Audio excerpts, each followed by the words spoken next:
我们的家已经住了9年，家里养了2只柴犬。我平时注重家里的卫生和衣物洗护，保持毛巾、抹布、衣服干净的同时，也能用得更久。这期分享一些衣物洗护技巧，也会介绍洗衣区的收纳和清洁方法，让家务变得轻松有序，家居保持干净整洁。愿我们每个人的家都能越住越舒适。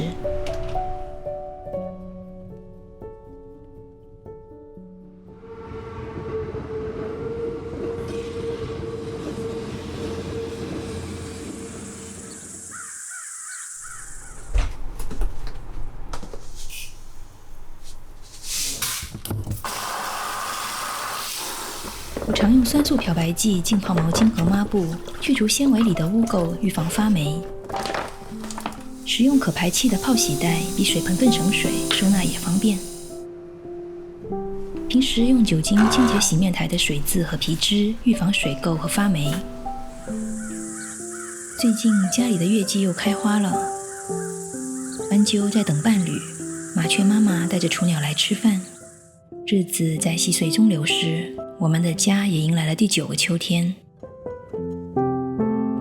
洗漱间的地上有个储物箱，放洗澡和洗衣的补充装。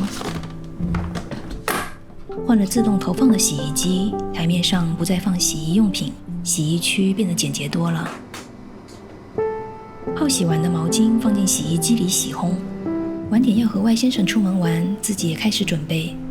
镜柜后面是我的化妆品，口红都用磁铁片收纳，节省空间。另一边柜子里放口腔护理用品，充电器底座和仪器放在一起，用完直接充电。多余的电线用挂钩收纳，看着更整洁。柜门有通风缝隙，不会压到电线。清洁工具收纳在洗衣机旁边，用过的洗面巾拿来擦地板。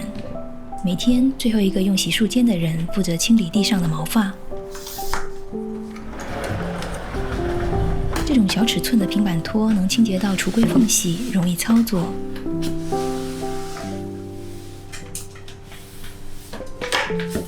它的盒子上有磁铁，可以吸在洗衣机上。磁吸收纳能很好地利用到狭窄的空间。这个平板用来清洁洗衣机底部，它比较柔软，可以清洁到各个角落。每个区域根据需求放对应的清洁工具，方便日常打扫。当清洁变得顺手，家务也会更轻松。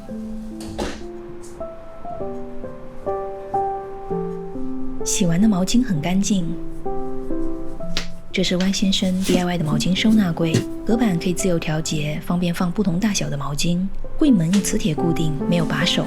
烘干好的毛巾直接放回柜里，减少家务动线。洗好的毛巾放上层，用的时候拿下层的，轮换着用。这个柜子也是 Y 先生做的，放内衣和睡衣，洗澡后直接换。下面放一个双层脏衣篮。我们平时在这里换出门的衣服，回家后在这里换回家居服。普通衣物放下层，单独洗的放上层。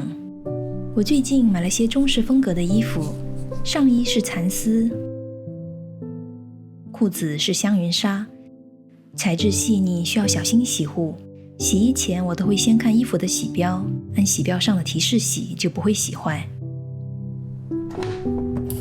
手洗用弱碱性的洗涤剂，对纤维损伤小，加适量到温水里，放衣服进去泡，不要大力揉搓，浸泡5分钟，然后用清水冲洗干净。可以加点柔顺剂，泡2分钟后用清水冲洗，用大浴巾轻轻按压吸水，这样衣服不容易起皱，不用再熨烫。放在阴凉通风处晾干，避免紫外线照射，防止掉色。沾了粉底液或汗渍的衣领，或者吃东西时不小心弄脏的衣服，这些污渍即使洗不干净，需要先处理。用洗衣皂在污渍处轻轻揉搓，静止一会儿，等污渍溶解后再机洗就干净了。水洗标的下划线越多，衣物越需要轻柔洗。洗这类衣服要用洗衣袋，我平时用磁铁挂钩将洗衣袋挂在洗衣机旁，一个洗衣袋装一件衣服，袋子不能太大，这样能减少摩擦，避免伤害纤维。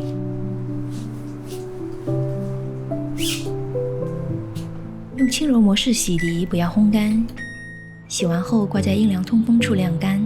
易变形的衣服平铺晾干，防止拉扯，这样衣服能保持原来的形状，穿得更久。